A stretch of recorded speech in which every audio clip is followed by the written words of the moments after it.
नूह हिंसा को लेकर एक बड़ी जानकारी। नूह हिंसा मामले में अब तक 60 एफआईआर दर्ज हो चुकी हैं।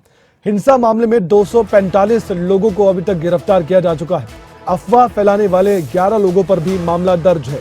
पुलिस अधीक्षक ने लोगों से अपील की है, अफवाहों पर बिल्कुल भी ध्यान ना दे। ये खुद नूह के एसपी कह रहे हैं। इस समय नूह प्रशासन, जिसमें एसपी और डीसी दोनों शामिल हैं, लगातार इस बात की अपील कर रहे हैं कि लोग बिल्कुल भी अफवाह पर ध्यान ना दें, क्योंकि पुलिस अपना काम कर रही है। अब शांति बहाली की कोशिश पहले से जो जारी थी उसमें कामयाबी मिली है। कर्फ्यू में ढील भी दी गई थी, अब सब कुछ कंट्रोल में है। कोई भी अशांति फैलाएगा तो उस पर अभी भी कार्रवाई करने की पूरी कोशिश प्रशासन करेगा। कासिम खान हमारे संवाददाता नूह से इस वक्त हमारे साथ फोन पर जुड़ चुके हैं ज्यादा जानकारी के लिए। कासिम, एक बार फिर से अब जानकारी आधिकारिक तौर पर दी गई है और साथ ही अफवाह पर ध्यान न देने की अपील अभी भी की जा रही है।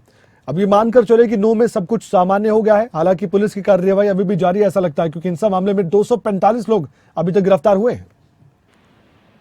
जी बिल्कुल, अब तक नूह हिंसा की अगर हम बात करें तो कुल 60 एफआईआर दर्ज हो चुकी हैं और 245 लोग इसमें गिरफ्तार किए जा चुके हैं। 88 लोग इसमें घायल हुए थे और 6 लोगों की जान गई थी। अभी भी धारा 144 लगी हुई है। कुछ देर पहले ही उपायुक्त धीरेन्द्र खड़गटा और तमाम सब डिवीजन के जो एसडीएम्स हैं उन्होंने लोगों से अपील की है कि आज जुम्मे की नमाज है, लिहाजा ज्यादातर लोग अपने घरों में ही या गांव की मस्जिदों में ही जुम्मे की नमाज अदा करें। शहरों और कस्बों में जो मस्जिदें हैं वहां ज्यादा भीड़ भाड़ ना करें, क्योंकि अमूमन जब हालात सामान्य थे तो गांव से कई गांवों से लोग शहरों में आकर के नमाज पढ़ते थे और जुम्मे की नमाज में जामा मस्जिदों में बड़ी भीड़ जुटती थी और उसके बाद जुम्मे की नमाज के बाद लोग जमकर बाजार में खरीदारी करते थे।